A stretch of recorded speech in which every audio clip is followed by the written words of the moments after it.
So, good morning, everybody. Welcome to this morning's meeting of the Executive Committee of the Buckinghamshire Milton Keynes Fire Authority. The proceedings are being recorded and will be uploaded to the YouTube channel in due course. If I could just ask everybody that is on camera to stay off camera, other than if you wish to speak. So, item number 1, apologies for absence. Yeah, that's Councillor Christensen, and we have Councillors Hall, Lambert and McLean joining online. Thank you. Next item, minutes of the last meeting. Are there any comments as to accuracy, or are we happy to approve and sign the correct record? Great. Okay, thank you very much. Before we move to matters arising from the previous meeting, I just wanted to cover 2 items which I'm going to ask the Chief Fire Officer to comment on. So I'll do the first item first. So I know that members will be as struck and concerned as I am about the events currently underway in Turkey and Syria. And I know that the UK has mobilised 77, I think, USAR officers to support. I know members are interested as to if there's anything that from Buckinghamshire Milton Keynes perspective we could practically be doing to support. So I don't know, Chief Fire Officer, if you want to share some thoughts. Yeah, so there are 2 schemes in place in the UK. Firstly is the Urban Search and Rescue team, part of the New Dimensions team, in terms of, and one of them is here at Aylesbury, and there's the International Search and Rescue, which comprises of members of staff from other USAR teams. Currently, the service is not on the register for international deployments for urban search and rescue for events such as these. But what the service does here is that it plays a very pivotal role for when things like this happen in Turkey and Syria. We fill the gaps of other teams that have gone. So our reach in terms of the national deployment will be broader than what it would normally be on any given day. So the staff may be mobilised longer distances because of the fact that there are other staff out of the country doing international search and rescue. Okay. Any comments, questions on that? Anybody? No, thank you. That was really helpful. So second item, obviously since we last met and discussed the London Fire Brigade independent review of culture, there's been further issues come to light in Dorset and Wiltshire, I think it's the correct survey. I've asked the Chief Fire Officer just to give us a verbal update. I know officers have been looking at that London Fire Brigade report, just a verbal update on where we are on that. Yeah, so I'm going to invite Anne to come in terms of the detail of where we're up to following the London Fire Brigade report in a second. The British Fire and Rescue Service has an issue in its culture, and you can get into the position of saying, oh, well, we do a lot of great things, but a lot of great things should be the norm. And actually the service in general, nationally and locally, needs to focus and listen to people and their experiences. The culture is that widespread that you are getting instances where people are coming forward, mainly after they've left the service, with evidence of abhorrent treatment of when they've been in the workplace. At no point, in some of these occasions, these people didn't feel able to raise these issues with their immediate line managers, with the middle managers, with senior managers, with their union, with HMICFRS, which shows to me about the scale of the issue in terms of the culture. And the British Fire and Rescue Service really needs to have a long, hard look and think about where we are in terms of culture, inclusion, and speaking up. Now, a lot of the services that have been identified, some of the services that have been identified, will have a lot of things in place and will have been judged good in inspections, as an example. But that didn't stop people coming forward later on and saying, actually, there are issues here that I experienced. And I think that's what we've got to focus on. Service has got to focus on how do we get people to open up about their experiences and people feeling able to open up and talk about what's not right within the service. And that's a broader cultural issue that we need to think about. Now, following the London Fire Brigade report, there's a number of actions. I'll bring Anne in a second. Do you want to come in now, Anne, and talk about where we're up to with that? But I think what members have got to focus on is that this isn't the answer. We can put a whole load of actions in following the LFB report, and it still may not fix this issue. And there's got to be a broader discussion about how this authority and the service moves forward to ensure that not one person experiences some of the things which are coming out. That should be our benchmark. Nobody in the service should experience anything. Not the fact that, it's only one person and we do lots of different things. It should be focused on, not one person should feel as though they can't come forward with these things. So, Anne, would you like to? Okay, thank you, Chairman. Okay, so following the London Fire culture review, so basically what we did is we met with it at SMT. So we've spoken about it at every SMT. We've also had meetings with the leadership group because we felt that it needed to be a kind of a coordinated approach, and we also needed input from employees and from the leadership group. So what we did at those meetings is we talked about the London report, we talked about how it kind of made us feel, and we looked at all the actions. There are a lot of actions and a lot of outcomes, 33 kind of outcomes from the report. So we put a spreadsheet together and we were going to start kind of working through it. But actually then we tried to take a step back and said, what do we need to do? We need to make sure that, as Jason said, there's a voice for the voiceless. So following on from that, we had another kind of meeting with the senior management team, and I put like an action plan together for us. Doesn't mean that we're going to disregard what came out from LFB or anywhere else.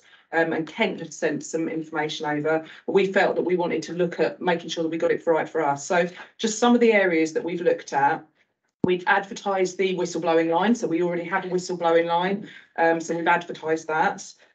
We're looking to get communications out on that. So Phil has been working with a member of my team, Faye, and occupational health, just to make sure that everything's kind of coordinated on that, so we can get all of the reminder of the support and those things.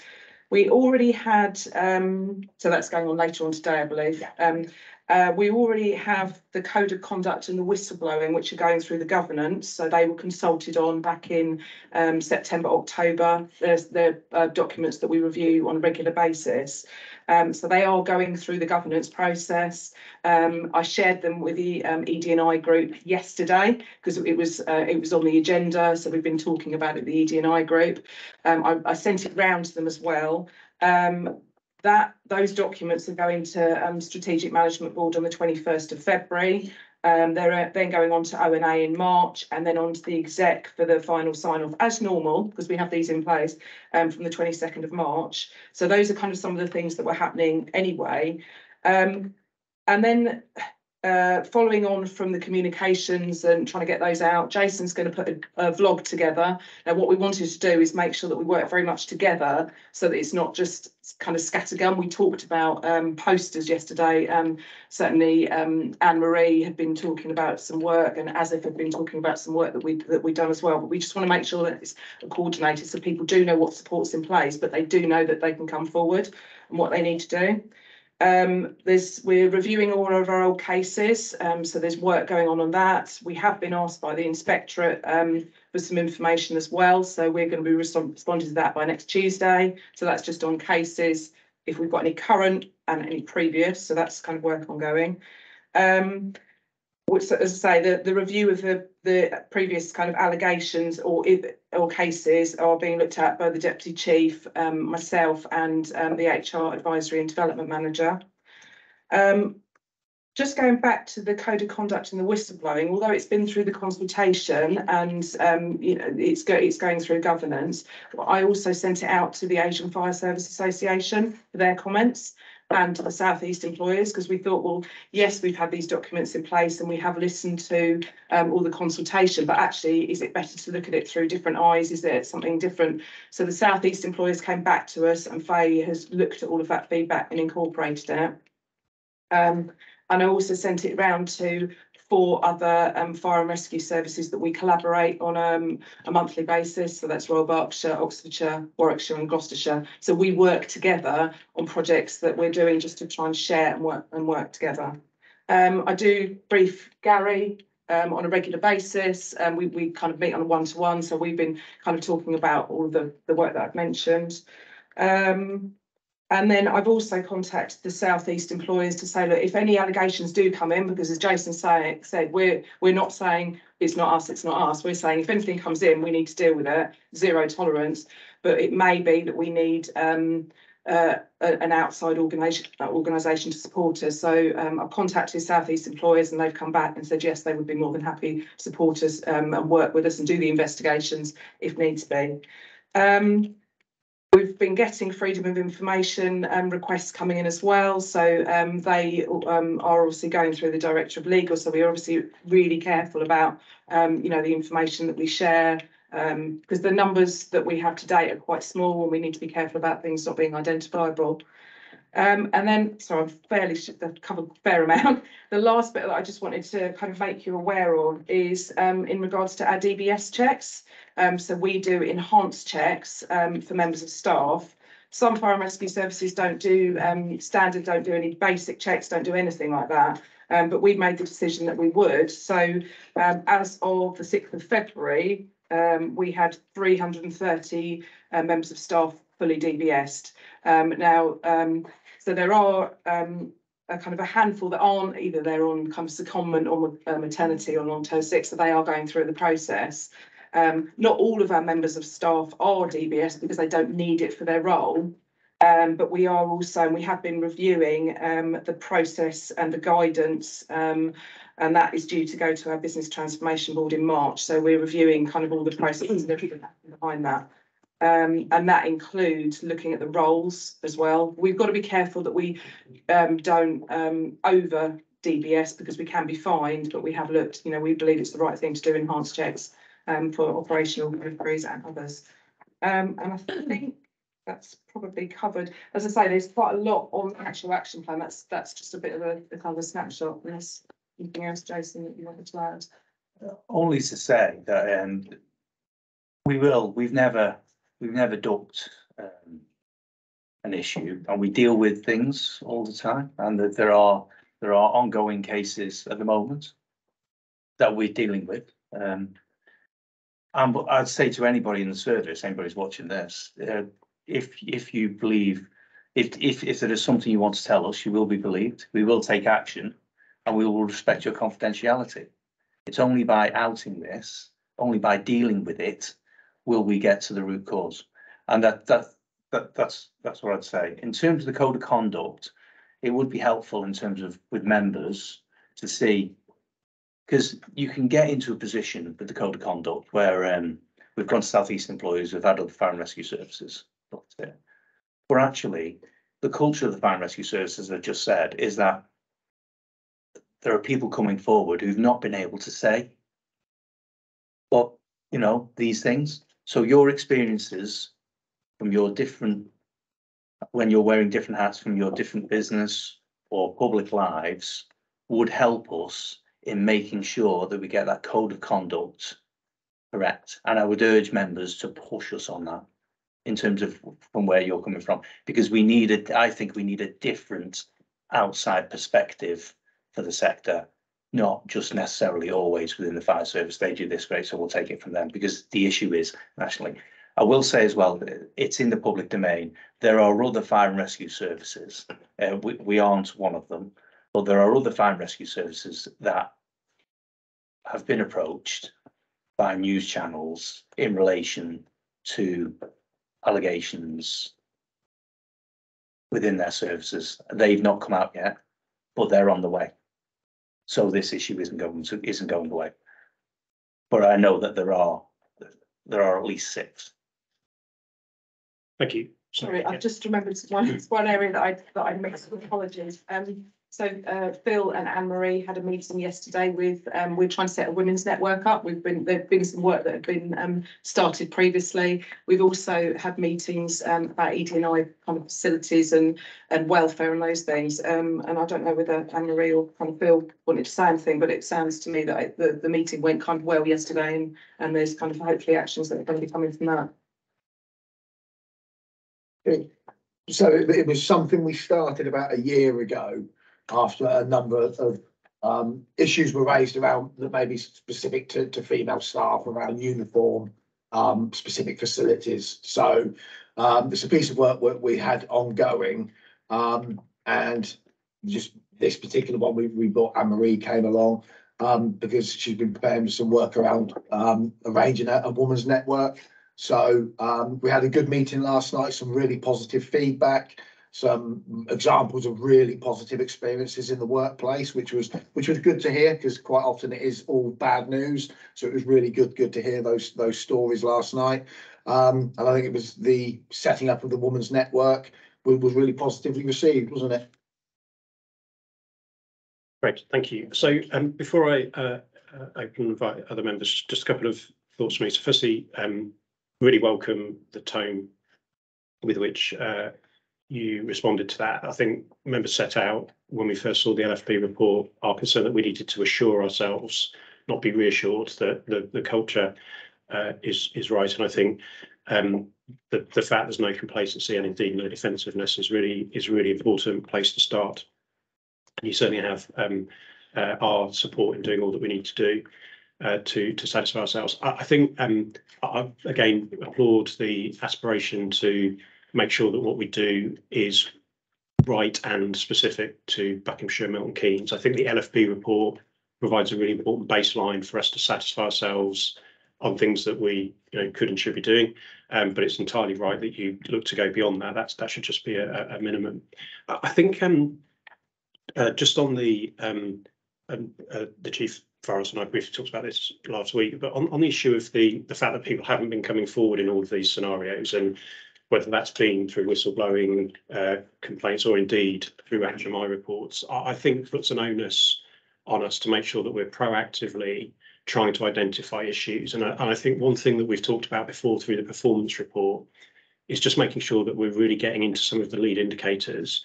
And I think it'd be helpful to understand when we look at the work that you're doing, that we look at where we can spot issues at a watch level, at a station level, lead indicators on things like attrition, on where the line management on doing things like performance reviews, because all of those things are indicators of culture that's not quite working. And I just encourage officers to really use data as a start point to drive some proactive intervention. And in terms of the code of conduct, certainly very happy that members can review and input into that. I think it's a really important step. Councillor Hopkins. I fully endorse everything you just said and welcome the update from Anne and from the Chief Fire Officer. And I certainly think we're moving in the right direction. We have to get to a position, it's easier said than done, where people feel comfortable to say, no, that's not acceptable. What you have just said, what you have just done is not acceptable. And it's far too easy, often in any situation, just to turn a blind eye. So it's going to take a lot of courage within the service for the 99.9% of members of the service to actually call out that tiny percentage who are, for whatever reason, not adhering to the culture that they should be adhering to. I'm assuming the FOI requests that have been made to us have come from the media exclusively, or? I think they're exclusively, aren't they? They are, yes. Yeah. So obviously we've got to be wary of that. This doesn't set it aside, but obviously we need to be working with colleagues around the country, as I know the Chief Fire Officer is and others, to tackle this. It does seem to be endemic in certain elements of our emergency services, and let's be fair, elsewhere. We can only do what we can do. So I welcome what's been said. I welcome what's being done. I do like your comment in particular, Chairman, around the use of data. Also, I think that maybe there is a way that we have an independent review of what and the Chief Fire Officer will know what I mean by this. The single central record in a school is something which is reviewed not just by the professionals within a school, but also by, let me say, the professional amateurs, governors, and maybe we need to have some form of independent review of all that data as well, just to make sure that somehow things aren't slipping through that you may even not notice yourselves, because we're all guilty of adhering to a culture, even subliminally, which, we with no malicious intent, that possibly could be spotted by those who have bring an independent eye to it. But other than that, I welcome and congratulate Anne in particular for all the work that's been done. Thank you. Councillor Darlington. Thank you. So when we talk about culture, and certainly as you spoke about, Jason, about making sure that we bring our outside experience into this. I have personal experience, obviously, as a woman working in worlds where it's dominated by another gender, another background, and others, but also organizational back.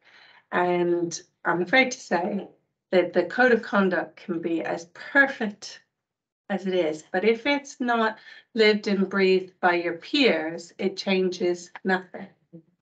And the only way to deal with culture change is actually to change and empower peers to be checking the behavior of each other. They're the ones that set the standard, and each of our stations, each of our watches. And actually that is a much more powerful determinant of the change of culture than any data. And I'm not saying that data is wrong, but that data is not going to change things. What's going to change things is your mate saying, we don't do that here. That is the biggest change of culture.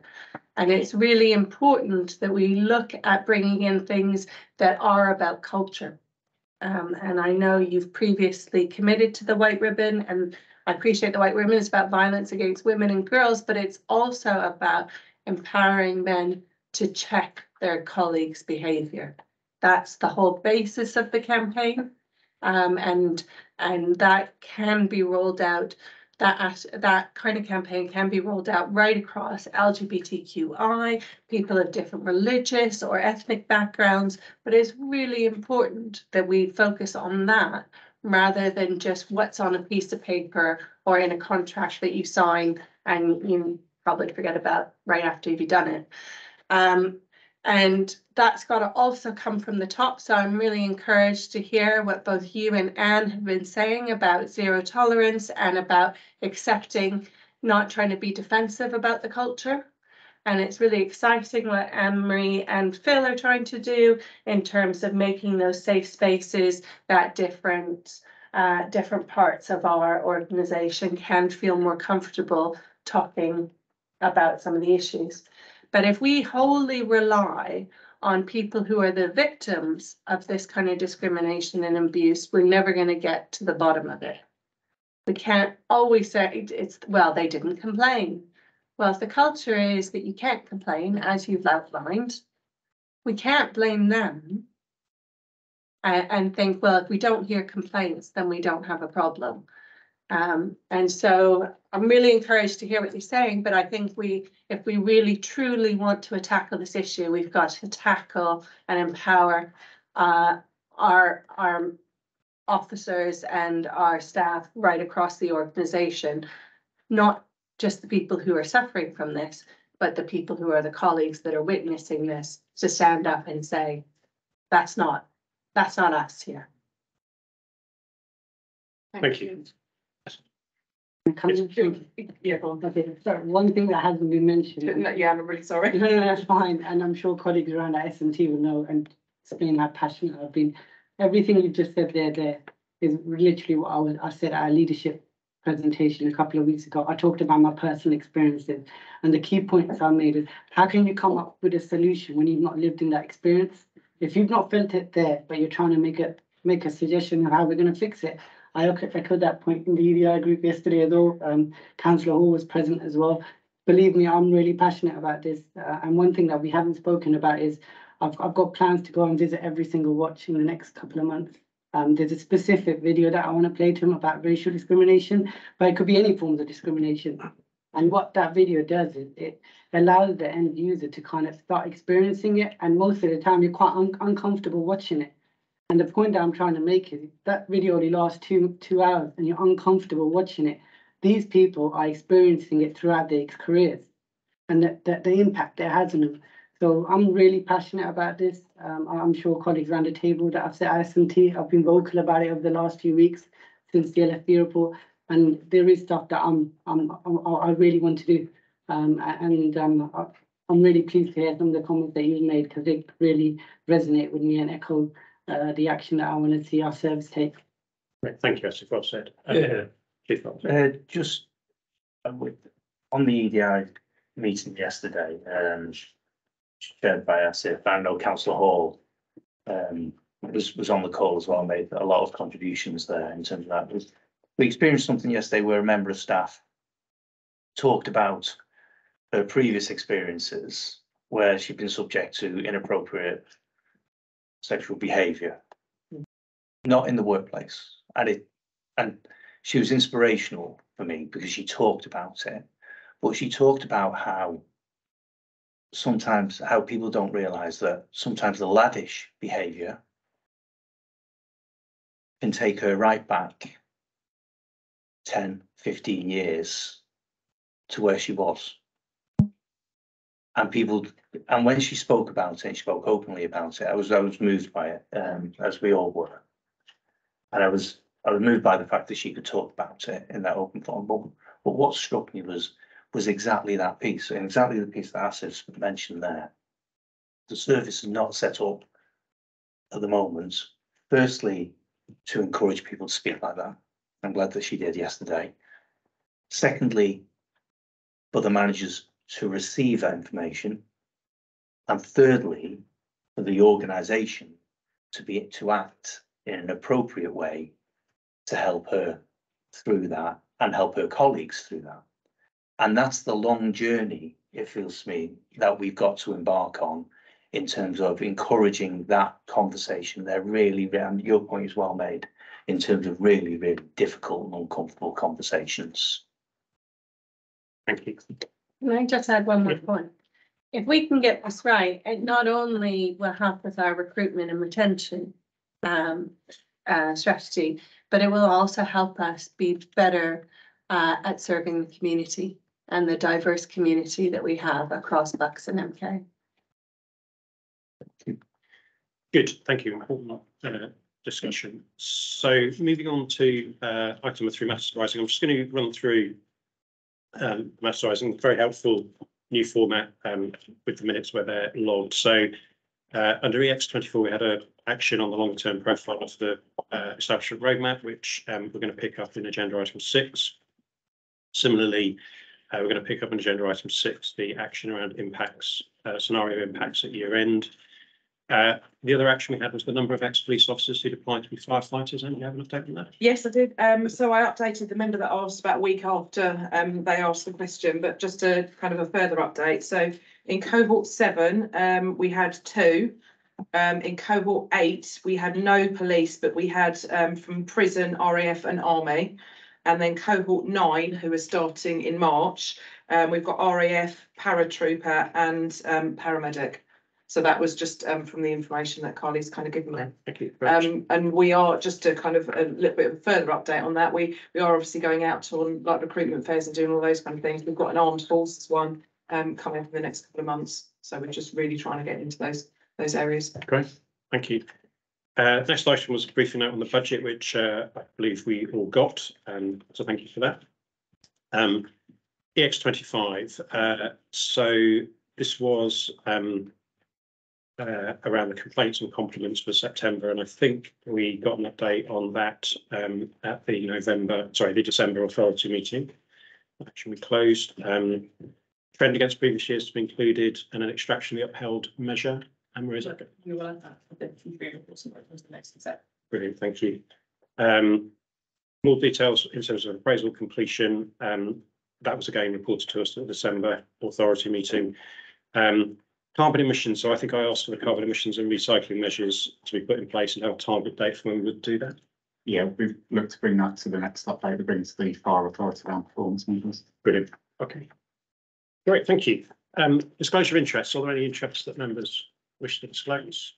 So no, thank you very much. Item number 5, we got any questions? No. Thank you. Which moves us to item number 6, the budget monitoring report, April 22, December 22 to December 22. Councillor Walsh, do you want to introduce? Thank you, Chairman. As you can see from the agenda, it very much is a Matt, Asif and Mark show for the next few items on the paper. In terms of the budget outturn, it's obviously showing a favourable position, which is to be welcomed. But of course, you know, the two major issues that are yet to be resolved, we have a massive increase in utility costs, and we do not have a resolution paying for our firefighters at this stage. And both of those have the potential to have huge impacts next year's and the NTFP. But in terms of the detail, I'll hand over to Asif and Mark to answer any questions. Thank you. So the report in Appendix A sets out the above revenue and capital spending position as at 31st of December 2022, together with the projected outturn position for the financial year. The budget of 33,480,000 compared to the forecast outturn of 33,223,000 gives a forecast year-end underspend of 257,000. Furthermore, the level of funding is showing a very favourable variance of 418,000, which has resulted in a net overall underspend of 674,000. A couple of key changes you may have noticed in the report relating to the outturn projection highlighted in there. So in particular, I've put some assumptions around the pay awards.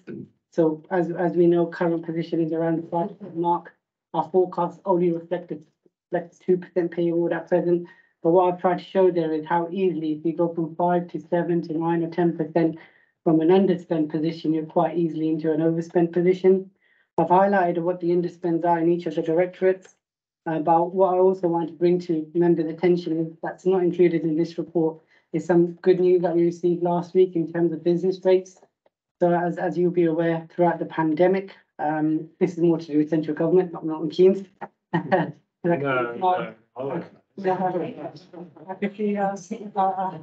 Milton Keynes members give me a smile. So no, this is not to do with Milton Keynes. So this is How great the city council is supporting the economy.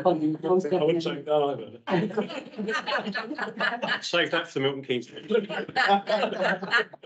So as everyone be aware, we went through the pandemic and the government had made a decision that the retail hospitality sector would get like 100% relief on rates. And had given local government organisations the message that we could only claim 75% of it. At point of setting our budgets, we weren't aware it was going to change, but after we set our budgets, that position changed, and they've actually given us full relief. Based on what they've given us, it's probably more than what we would have anticipated anyway, but it's around the 600k mark. I must stress this is a one-off. It's not in our base budget.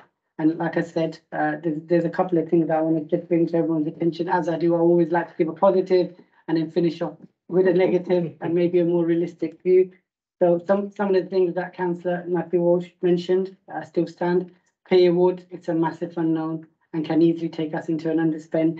Utilities that we've already alluded to. But another thing that I want to bring members' attention to is industrial action. We have not forecast for industrial action yet because up until now is a bit of an unknown if we were or if it was going to go ahead or not. It's more likely that it will. Again, if it goes on, we don't know how long it's going to go on for and what that cost will be, but it would easily go into triple figures and again eat into that underspend. So I just want to air a bit of caution, even though I'm presenting an underspend position of 674k, there are still so many unknowns. And if all of these risks play out, I'd be surprised if there is still a significant underspend left at the end of the year. I'm happy to take any questions. Great, thank you. Could we just, before we move to questions, and do you want to cover the roadmap as well, the establishment roadmap?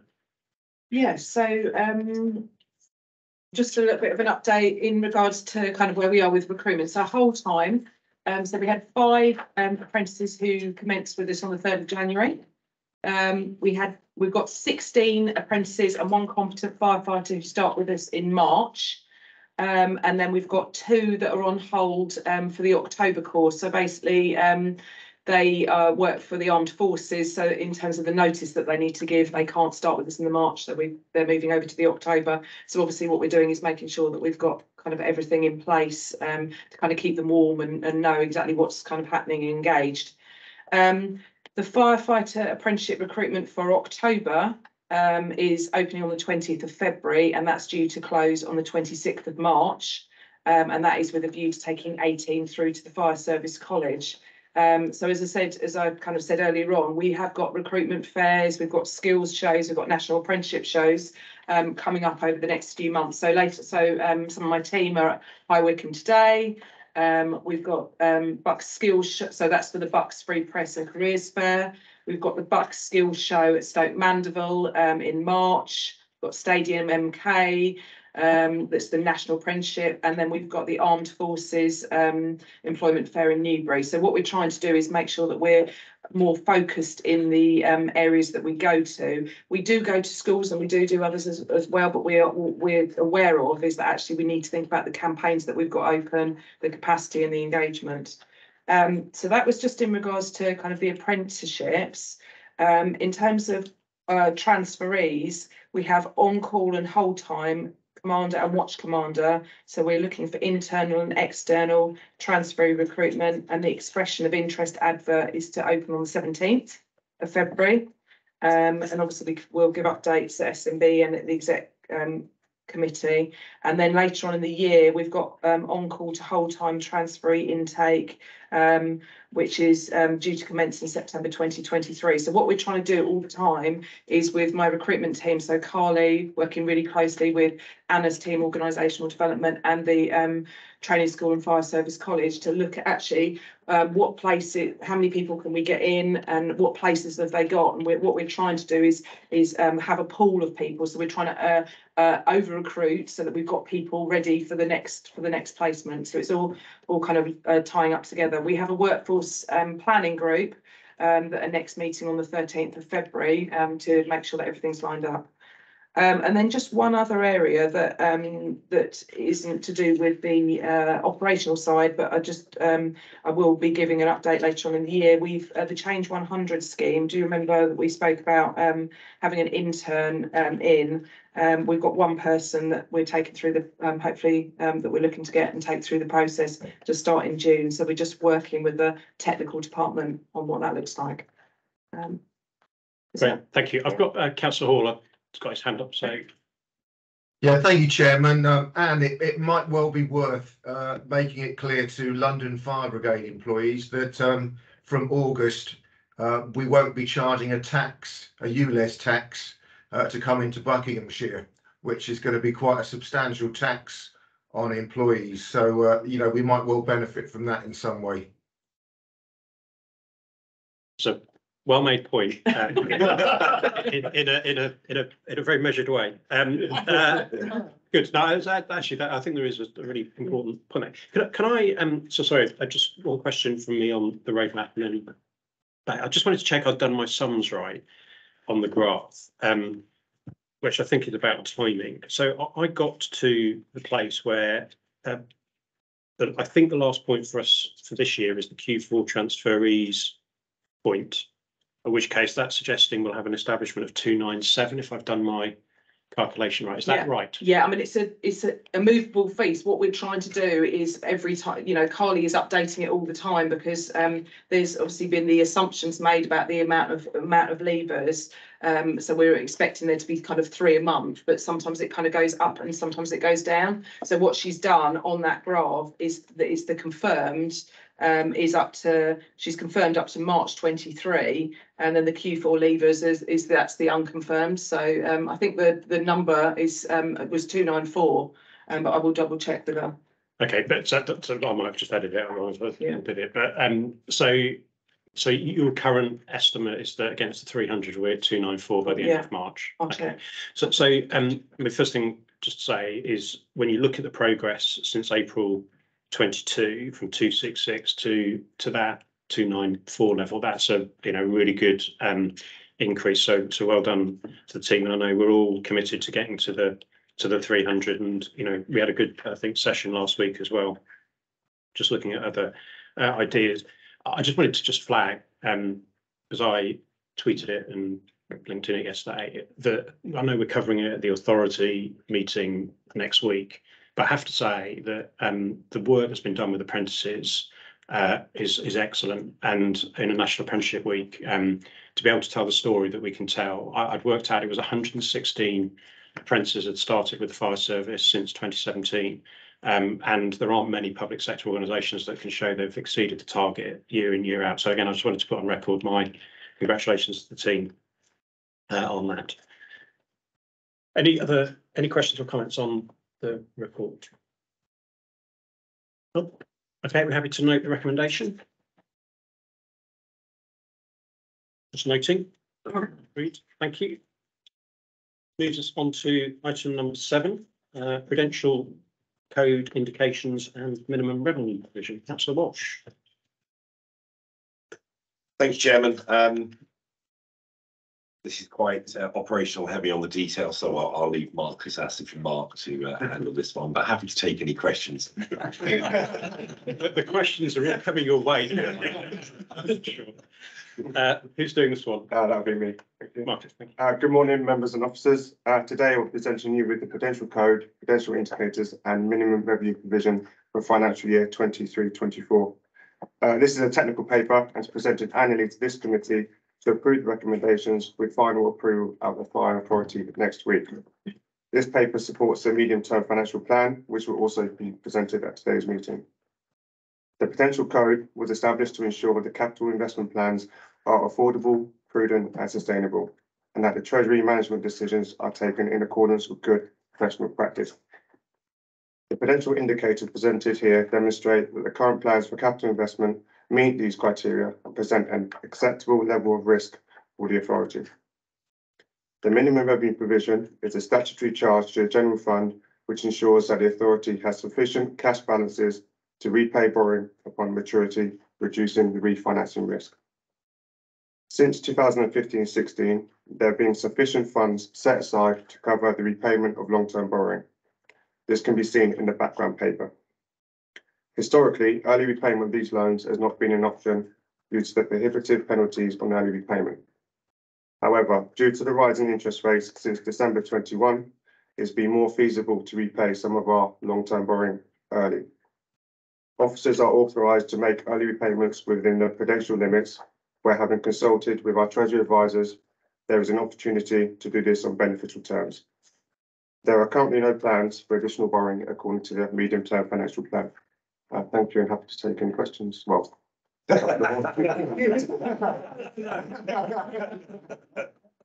thank you. Any questions?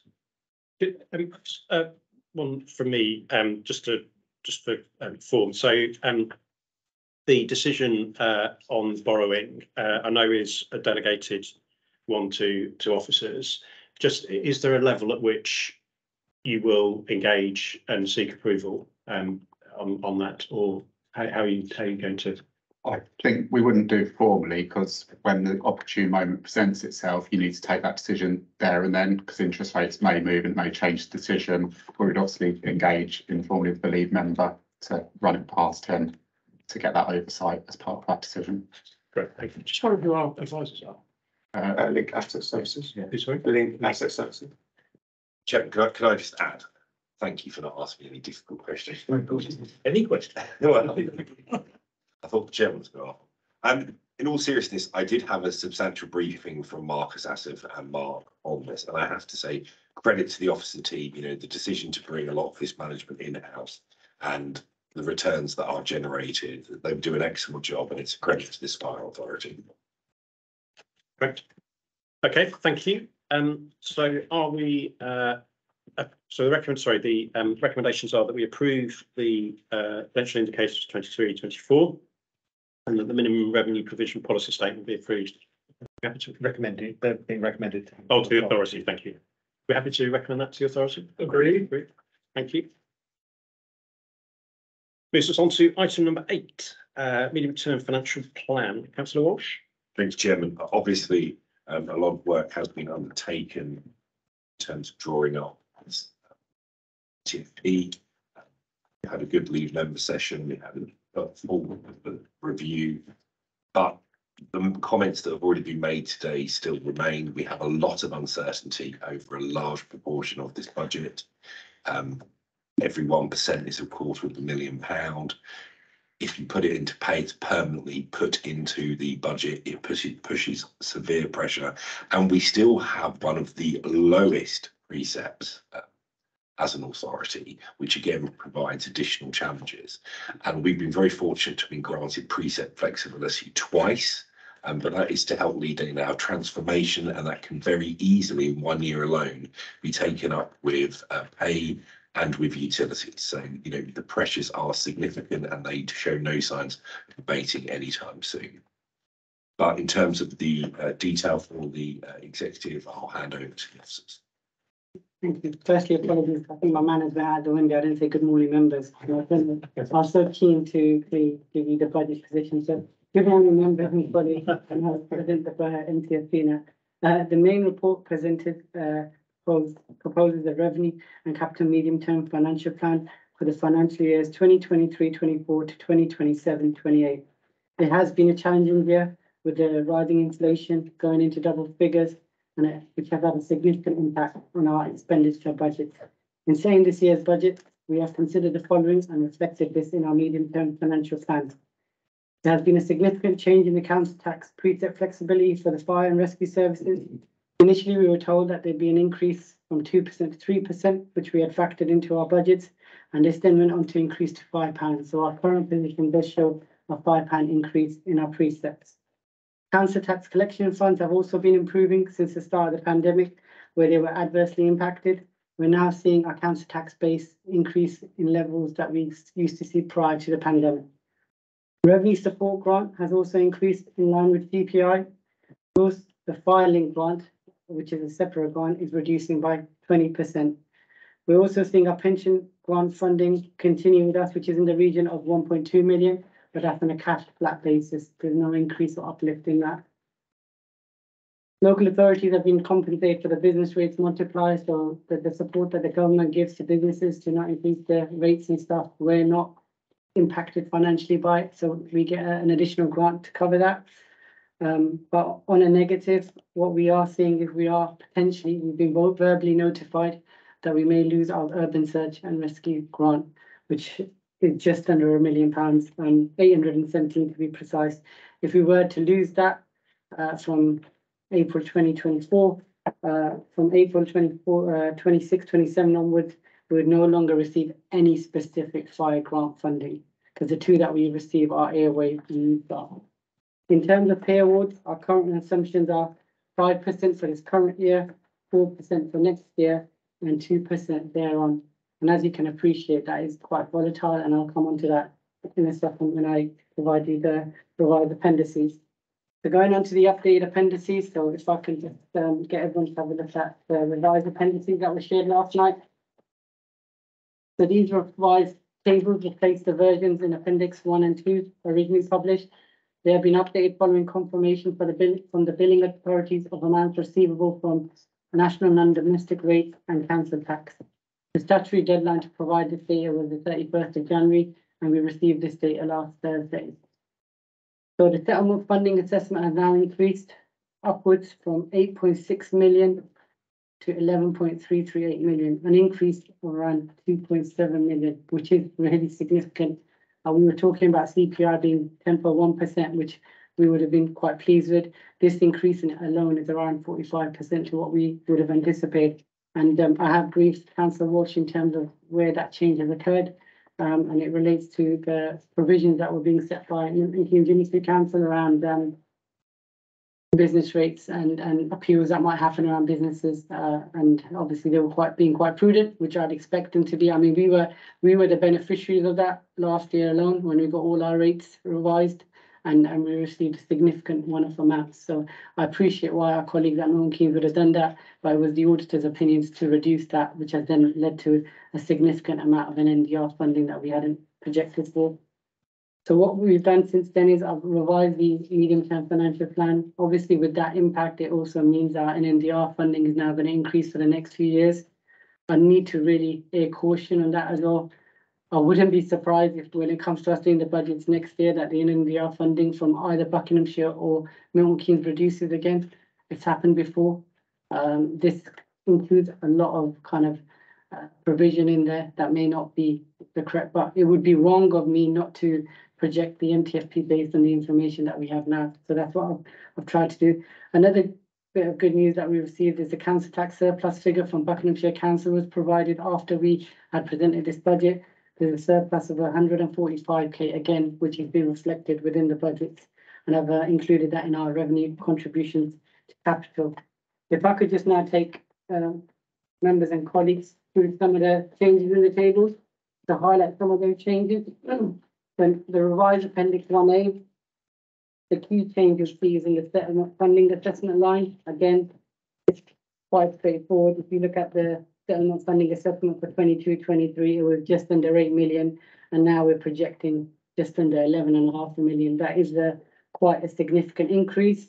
In terms of risks that I just wanted to highlight, if we can just now move on to the pay scenario graph, which is the last page.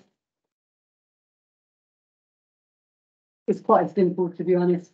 In terms of pay awards, we just need to be out by 2% and we lose half of our reserves that we're projecting. In the current climate, I don't think us being out by 2% is unlikely. It's probably more likely than unlikely. So I would just kind of air caution in terms of when you look at those reserves. Firstly, like I alluded to earlier, the rates could change next year in terms of what we receive from the unitary. Secondly, the pay scenarios. As things currently stand, we have made an offer of 5% and 4%, which has been rejected. And as Councillor Walsh alluded to, any 1%, yes, it's 250,000 per year, but over the medium-term financial plan, it's 1.25 million. So as a rough guide, we just need to be out by about 10-11% throughout the medium-term financial plan, and it pretty much wipes out most of our reserves. So just be on the side of caution. There may be some that may have seen the reserves figure and think it's doubled, but like I said, I wouldn't be surprised if it changes again next year, and it would be wrong of me if I didn't highlight that list. Happy to take any questions. Thank you. Any questions? It's been far over. Sorry, just to add on to that as well, when we look at pay, it's easy to focus on the headline figure of 6 and 5, 5 and 4, 4 and whatever it is. But it's also worthy of note that there are other parts of the national pay claim. That includes, for example, an uplift in pay for control staff. It includes an uplift in CPD payments to the highest level. So it's easy to focus on the headline figure, but there are other things at play within the pay claim which can make an effect on what the final bill to the authority would be. And I think we had a discussion about that this morning, didn't we? Yeah, so I've been working with the NFCC and LGA to do some national costings to look at what's nationally affordable for the sector. And one of the things I was asked to look at was CPD, and if, for example, it's uplifted to the highest for everyone across the country, I've worked that out for us, that'd be an extra 1%. The cost of control staff is relatively small due to the numbers of control staff. I guess the bigger risk there is you uplift control staff to firefighters, then firefighters will want to try and restore that differential, so you've got knock-on pressures further down the line. But yeah, the 5% that's been kind of offered today, that could be increased, add CPD on top of that, you're much closer to the kind of the 2% line on the revised appendix chart at the end of that pack than you are against the no change line. So I'd kind of urge and echo Aziz's cautionary words around, it looks good at the moment, but depending on how the pay scenarios play out, as Councillor Walsh said, utilities are still a big unknown. At the moment, they're looking favourable. We're kind of looking towards hopefully slightly under where we budgeted. But again, that could change at a moment's notice, depending on what happens with kind of war in Ukraine and wider political, socio-economic factors as well.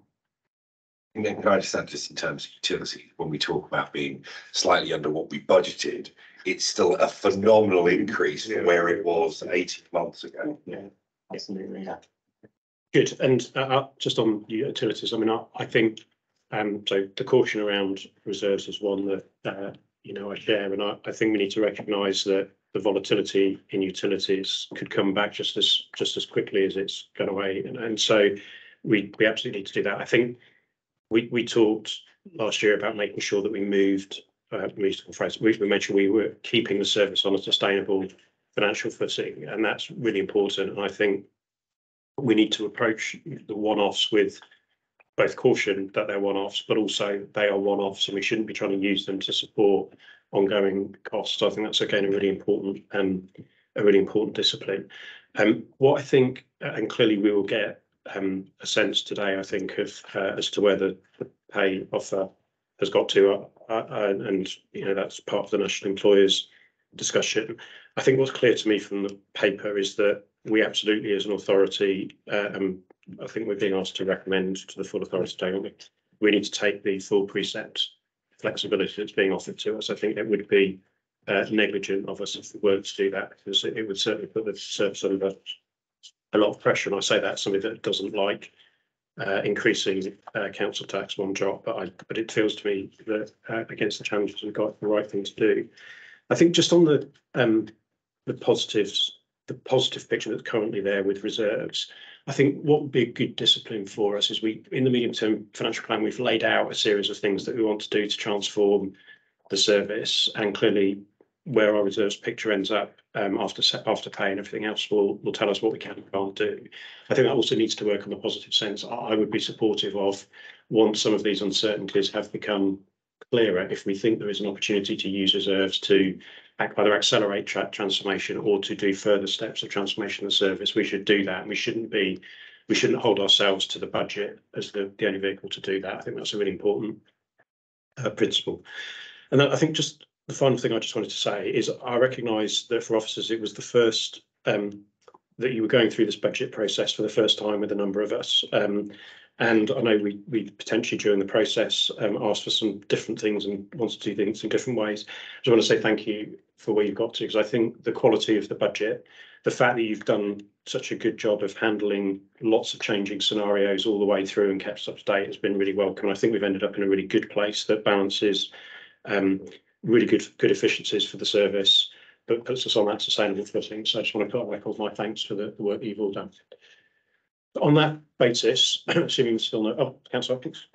No, I endorse entirely everything you've said, and very eloquently too. And I think what we all crave, not just here but elsewhere, is a degree of certainty. And in these very uncertain times, that's the last thing we have. So given that constraint, the work is absolutely first class. So we're lucky to have officers of this quality.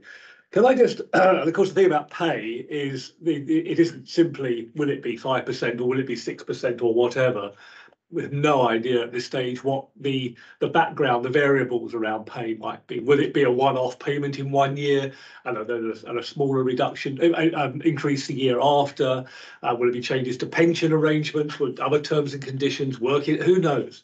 And of course, costing all that in at this stage is nigh on impossible. So within those constraints, can I just ask, because I genuinely don't know, and you may go, oh, he doesn't know, but urban search and rescue, we heard right at the start of this meeting the degree of resilience USR offers nationally and helps support our international obligations.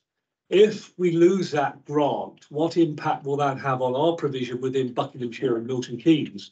And by definition, that knock-on effect nationally and potentially even internationally, and what can we do about it? Well, it'll have a huge effect if you lose the USAR team. I mean, the USAR team is integrated. Obviously, there's a national deployment, so it's there for national deployment, but it's also there for local deployment and regional deployment. The urban search and rescue team, the heavy rescue facilities that our teams provide, covers, for example, the whole of the Thames Valley. All the other services within the Thames Valley have written into their risk management plans about the fact that we've got our urban search and rescue team. So we're available for national deployment. An example of a local deployment, would have been we had the local MP Rob Butler down, and during that time the urban search and rescue team was mobilised to an incident, a road traffic collision in Oxfordshire, where it was a very technical entrapment involving a heavy goods vehicle and a car, and the crews on the ground depended, quite rightly, on the skills of our urban search and rescue staff here. Now, if the urban search and rescue team wouldn't have been available here, the next team would have been Essex, Hampshire, West Midlands, and we're talking in the region of hours in terms of attendance time. So we should do every single thing we possibly can to keep this team in Aylesbury. And anybody who hasn't visited, you're more than welcome to visit and speak to the staff. You will see the passion, you'll see the commitment that they exhibit, and then you will see the professionalism in which they've conducted themselves over the last number of years.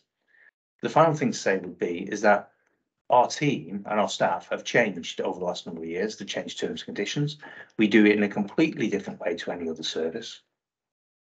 And they've gone along with that change because they believe in the service that they provide. So there will be a local, regional and national knock-on if we lose that urban search and rescue team. I haven't even gone into HS2, the longest tunnels in Europe yet, but there's all of them other things that add to our response to the local, regional, and national risk. Yeah, I mean, I suppose just a couple of things to add. No problem, Councillor. Thank you for answering. One is that we haven't had formal notifications as far as we're concerned because we haven't had the letter, and I would hope that part of the reason why we've not had the letter is that our entreaties for it to be rethought are being rethought. We've had strong support from the local Member of Parliament, Rob Butler, who's raised it with the Minister. I had an opportunity last week to raise it with the Minister, and I was pleased that I didn't even have to mention it because as soon as I introduced myself, he knew exactly what I was going to talk to him about. I think what my view on it, and I was there when they were called out to the road traffic collision, what's absolutely important, and it comes back to the conversation we just had to a degree about how we potentially might use reserves. We have to make sure we don't lose the skills, irrespective of what happens with the grant. We've got some highly capable and skilled firefighters that do play an important role for us and for other services. And so I think as an authority we need to look at ways in which we can support if that worst case scenario does come through. But we will do everything we can to try and influence that decision, which does seem to me to be entirely wrong for Buckinghamshire, but also wrong for the national provision. Any other questions? So, not questions, Chairman. Just coming in on the reserves point you mentioned around once some of these uncertainties start to crystallise and what we do with reserves, we plan to bring an updated reserve strategy to either executive or the fire authority at the next available opportunity. We did set a financial strategy just over 2 years ago. As you can appreciate, a lot's changed within that, but a lot of that still does hold true in terms of the aspiration for increasing the amount of our funding that's from council tax rather than from other sources to provide that additional certainty. So as part of that update, we'll bring an updated reserve strategy. The Chief and I were discussing this morning, we're just in the process of setting out on a corporate plan for next year. Can we use some of the one-off money? So we had the COVID extra money coming in, some of the extra money from unwinding the appeals from the business rates. Is an opportunity there to use some of that to accelerate some of this transformation, and we'll bring that to members as well to decide on that. Great, thank you. Very, very welcome. So we're being asked to recommend for approval to submission to the full authority that firstly the report statement of the Chief Finance Officer be noted. Secondly, a council tax precept of £77.16 for a Band D equivalent property equal to an increase of 10p per week, and the revenue budget as set out in Appendix 1 be approved, and the capital programme as set out in Appendix 2 be approved. So we're happy to agree. Agreed. Great, thank you. Unanimous. Agreed. Oh. Hello, sorry I'm late. Hello, agreed. Well, last item though, so thank you. Hello. That's fine. I think the support from all groups on the authority to that is welcome. So thank you for jumping in. Okay, that moves us on to item number 9, response to the provisional local government's finance settlement. Councillor Ward. So the consultation be noted. I'll be very brief on this one because I think we've already discussed many of the substantive issues that this consultation deals with. Most pertinent being the referendum principle for Band D for fire services, which for the last year was limited to lower quartiles in terms of the £5 flexibility. This year it's available to all fire and rescue services, which is a real positive for the sector and a recognition of the pressures that are facing us, most of which we've noted today, especially around utilities, but other non-utility related pressures as well. Overall, I think it was a very good settlement for the sector. The consultation says as much in that, and this response due to the deadlines is just for noting, as already submitted in consultation with the chairman and lead member. Happy to take any questions. Thank you. And I think just probably worth one thing noting from the report, and I know it's part of the National Employers discussion with government as well, is seeking to get ongoing precept flexibility, which I think is really important and we should continue to push for. So. Yeah, it was kind of moving on. So last year when we moved it just for the lower quartile was a good step. This year we've moved it to all fire and rescue services, an acknowledgement of kind of the pressures that facing them. General push from the NFCC and LGA is that it should be for local services to determine their local council tax, and they should have that flexibility.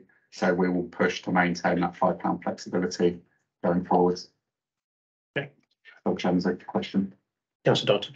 I'm just going to say, I mean, it's a very complete response on that. I think the final point that you've made, Mark, I think is given the decreasing grants from government, there should then be an alternative flexibility at lower level, at our level, if we're expected to rely more and more on our own council funding.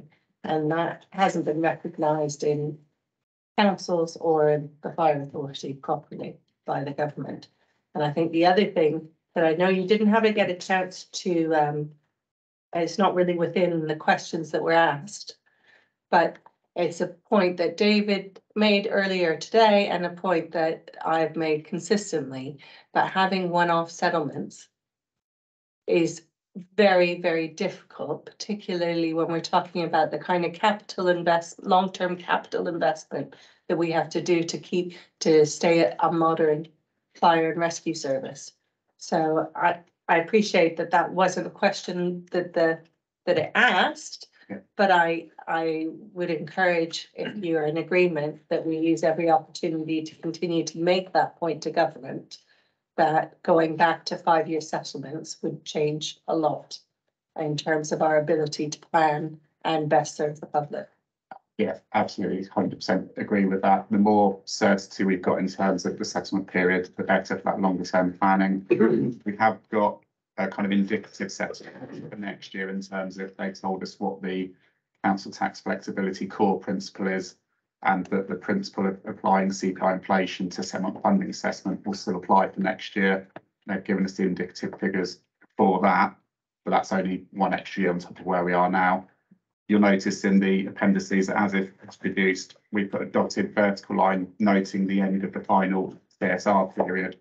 We will be absolutely pushing, but when that comes to an end and we're preparing for the next comprehensive spending review, pushing for a multi-year settlement. So we haven't had a longer term multi-year settlement, I think, since we had a 4-year settlement in either 15-16 or 16-17, which was very welcome then, and it'd be very welcome if we get something like that going forwards in the future. Great, thank you. So we're just noting that for, happy to note it. Indeed, thank you. That moves us on to item number 10, members' allowances. So I know I speak for all members that none of us like talking about and discussing our own allowances. So we're keen, I think, collectively, and we had a group leader discussion this week. We're very keen to find a way that this is taken away from us as best as possible. I think the paper is currently written is recommendations to go to the authority next week, and you can see that what's set out is a proposal of either 0, 2% or 5% increases in allowances, and not aligning to the Grey Book. I think confirmed to me earlier, Graham, that historically we've been linked to, allowances have been linked to the Grey Book. Yes, thank you, Chairman, members. Yeah, I can confirm that as set out in the report since 2011, the indexation has been linked to the Grey Book. In 21-22, the authority agreed to suspend that indexation, but every year since 2011, the indexation has been based on the NJC Grey Book pay award. So what I'd like to propose, if members could, I think again collectively we discussed this earlier this week. It feels not right that whilst we're in the middle of a discussion over settlement of pay for Grey Book members, that it's not right that any increase or not is done to members' allowances, that we progress with relinking to Grey Book, but that any increase should be held until there is a settlement through the national employers. And at that stage, that should then apply to members' allowances, and that going forward, we just reconnect to Grey Book. And so it takes it away from members having the rather invidious position of sitting here discussing our own allowances, which doesn't seem to me at all right. So I just take views from members on that. I'm seeing some nods, but I just welcome views from members. Councillor Lambert. Thank you, Chairman. I absolutely support that approach. It seems to be the more engaging way of doing it. It takes the heat out of having individual votes and changes, and we settled ours and they settled theirs and all that sort of stuff, but putting us all on the same Grey Book decision and, you know, implementation to me seems the most appropriate way forward. So yes, I would agree with that amendment. Yes. Councillor Thompson. Yeah, so just to repeat what I said at group leaders for the benefit of everyone, I am equally and the Labour group is very uncomfortable with voting on members' allowances, and particularly at this time where we're voting to settle members' allowances before we've actually settled, you know, the people that are doing the frontline work. That feels very, very uncomfortable.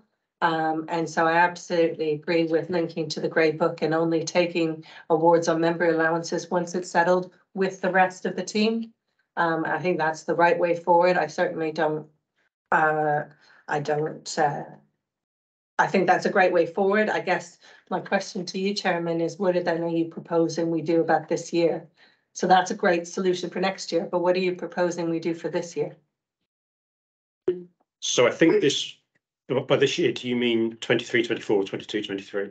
I mean, so if we, I mean, maybe Graham can clarify this. We could say we want to relink and only agree once we get it. But do we still have to make a decision on the scheme for members' allowances for 23, 24, or does this overtake that decision? You do need to, or the authority does need to agree a scheme of allowances for the 23, 24. But if a recommendation was put forward and seconded, we could put a recommendation to the full authority that the scheme of allowances, I'm just jotting this down. Yeah.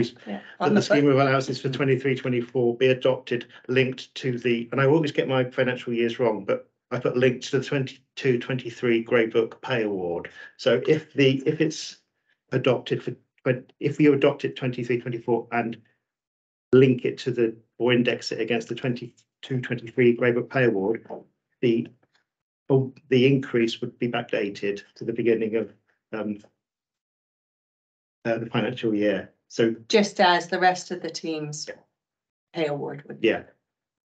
Okay, so then we don't actually have to make a recommendation based on these three schemes of allowances. That's what you're saying. That's what, and I think that's what I'm proposing, is that we move to that Grey Book linkage.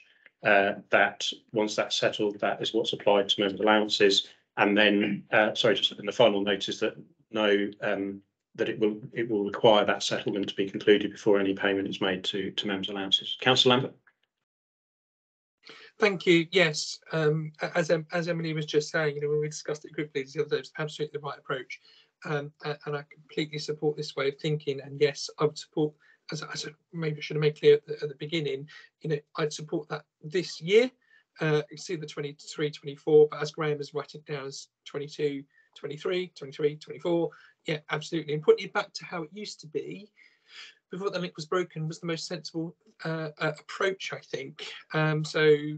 Absolutely support it being implemented for 22, 23 financial year. Yes, and the backdating with everybody else of the way that it works once the agreement is reached. Yes. Okay, can I have a second? Just have one more legal question for Graham, if it's all right. So would that mean that we would no longer have to have, the paper would come, but it would be just for noting in the future? Sadly, no. It isn't. There is an obligation to approve the scheme of allowances annually. At your principal council, you would have had a independent remuneration panel, and they can index link for no more than 4 years. So in terms of the meetings and the recommendations for the IRP are concerned, they only need to convene on a 4-yearly basis. But I think at both your principal councils, it is approved annually because that is a requirement of the regulations. Yes, okay, thank you. Just on that, just in the last number of years, just in the index linking it takes all the heat out of it. The paper comes, it's agreed, there's no politics in it, it is what it is, everybody agrees with it, and it just moves on. And we spend less time on it, frankly. Good. It should be. On that note, can I have a seconder for that? Thank you, Happy. Councillor Darlington. Great, we'll have to approve that way forward. Great, thank you, Chairman. Okay, I'm just going to slightly jump ahead before we go into exclusion of public and press. So just to note that the next meeting of the Executive Committee will be on Wednesday, the 22nd of March at 10 a.m. I'll just clarify the venue for that. Yeah. Could we, on the discussion we had before the meeting, could we look at potentially holding that in Milton Keynes? See availability in Milton Keynes. If we can, then we'll do that. If not, then we'll, because we haven't done an exec this year at Milton Keynes, so I think we should try and do one. Good. Okay. On that basis, I'm going to move to item number 11. So to consider excluding the public and press representatives from the meeting by virtue of paragraph 1 of part 1 of Schedule 12A of the Local Government Act 1972, as the report contains information relating to any individual, and paragraph 3 of part 1 of Schedule 12A of the Local Government Act 1972, as the report contains information relating to the financial or business affairs of a person, including the authority, and on these grounds it is considered the need to keep information exempt outweighs the public interest in disclosing the information. Are we all happy to agree? Agreed. Thank you.